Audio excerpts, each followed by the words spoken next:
Hello, everybody. Thanks for tuning in to Sunday School Bonanza, brought to you by This Week in Mormons. You can find us at thisweekinmormons.com and see all this great stuff. We're here bringing you Gospel Doctrine lesson reviews so that you can be better prepared as you attend Gospel Doctrine, or if this supplants, not being able to go to Gospel Doctrine at all if you're stuck in primary like I am. So it's good times. Joined this week by a new host, so we're going to try him out. Be merciful to him, listeners. Steve Pierce is here. Hi, Steve. Howdy, y'all. I'm actually really excited to have Steve. I think I had to cajole him a little bit to get him into the idea, but he's I expect good things. Well, you're very persuasive. I'm ready. I think he's good. This week's lesson is lesson 30. It's called The Prisoners Shall Go Free. The primary thing we're going to be talking about here, Nauvoo Temple, and especially baptisms for the dead. But to lead into it, of course, we know a lot about Alvin Smith. Steve, tell me about Alvin Smith. He was a big thing for Joseph Smith, his older brother Alvin.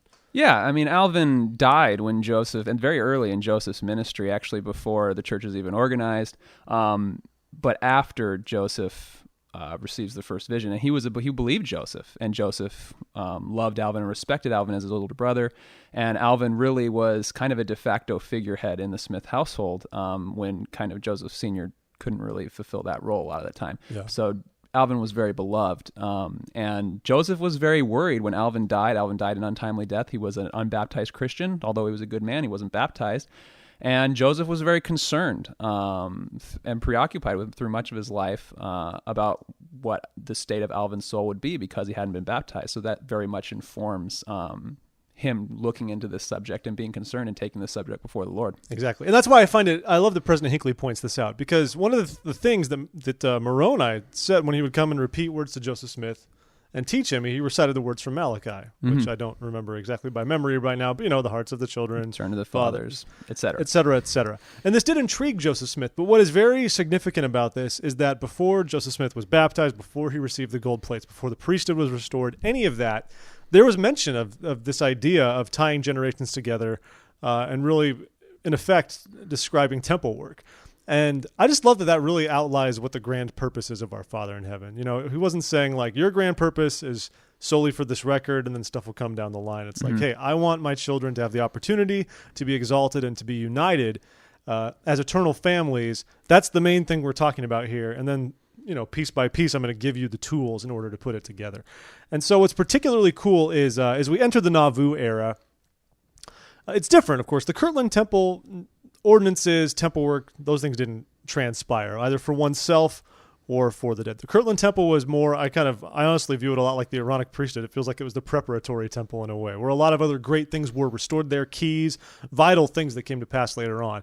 But we find that as the saints constructed the Nauvoo Temple, that is where really the fullness of the ordinances and really essentially everything that we have today was finally brought to pass. Yeah, it's the Kirtland Temple functioned very much more like a meeting house than it did as a temple that we would consider a temple today. Yeah, the Nauvoo Temple is really the first temple that functions as a place for ordinances to be performed in the sense that we do them with our 130 some odd temples today. So this is a big step forward, and this is actually what the Lord begins to lay out in section 124 of the Doctrine and Covenants, which is a lot of what this lesson dwells on. Is we're going to build this temple in Nauvoo now that we're here, and here's why it's important. Here are these ordinances that we haven't done before. I will say this too. 124 is not a section I paid a lot of attention to before looking into this lesson. It's actually there's a lot of really cool stuff in there. In this lesson and in the previous one, ton of great stuff in 124. Yeah, it's 124 is actually the church history department. I don't know if some of the listeners out there, if you ever are looking into doing more study before you go into a Sunday school lesson beyond just listening to this podcast, right. The church, which of course you would want to do, but the actual study, sure. But of course listening to the podcast too. But the church history department actually puts out a thing on their website called Revelations in Context, where they go through each of the sections of the Doctrine and Covenants and offer historical context for what's going on, why it's important, what the revelation means, which is really interesting. And one of the things that they talk about on their Revelations in Context thing for 124 is that this is really the spiritual charter of the church in Nauvoo. This is really the Lord setting forth and organizing the church and setting priorities for what's important. And the temple is a big priority. Yeah, I'll say. And it wasn't, we were talking a little bit before the show, so wasn't it, sections 124 125, 126? 124, 127, and 128, 128. which are the three sections that this lesson is primarily based around. Those were the only three sections that church members who lived at the time of Nauvoo, those were the only three sections that were canonical to them. They were the only three sections that were canonized into the church's revelation and scripture at that point during Joseph's life. Now, we know that 6 others were canonized after Joseph's death, but at the time, these were revelations that people in Nauvoo knew that were important to them and that meant something. And I think the reason why is because of what you touched on, Jeff, about how there's some really great stuff in here, and it was a lot of direction from the Lord specifically about what they were supposed to be doing right then in Nauvoo and what the mission of the church was in Nauvoo at the time. Could you imagine?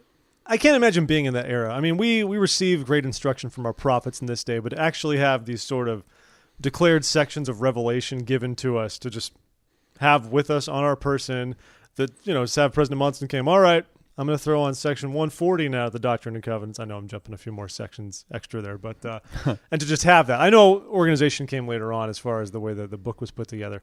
But that is remarkable because we have a lot of great counsel, but I would love to have I would stand in awe of that, I guess, if I were living in the Nauvoo era and I had those few verses.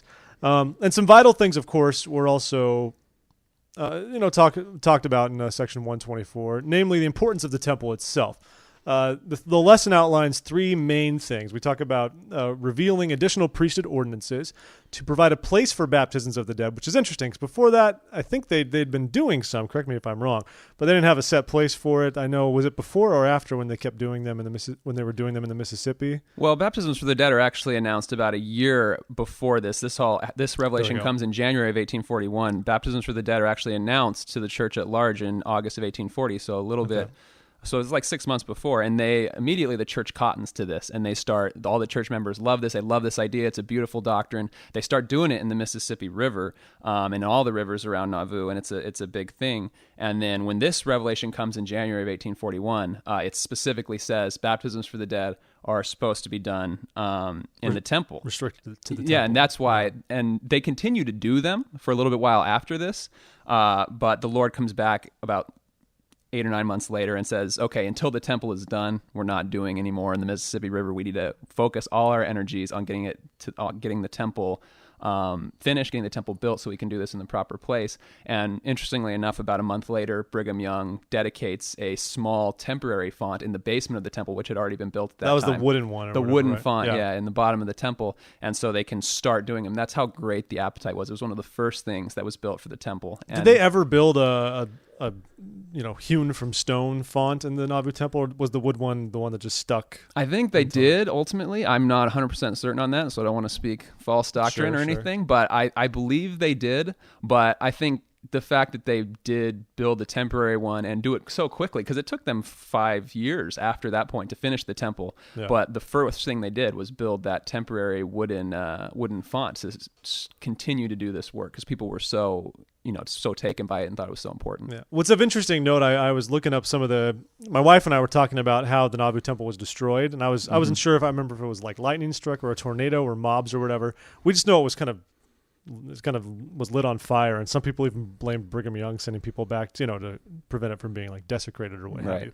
But I read that one of the only things that remained after the city of Nauvoo decided to kind of knock down the final facade when a lot of stuff was gone was the pump that was next to where the baptismal font was in order to fill it, because that was a pump that was stuck in the ground.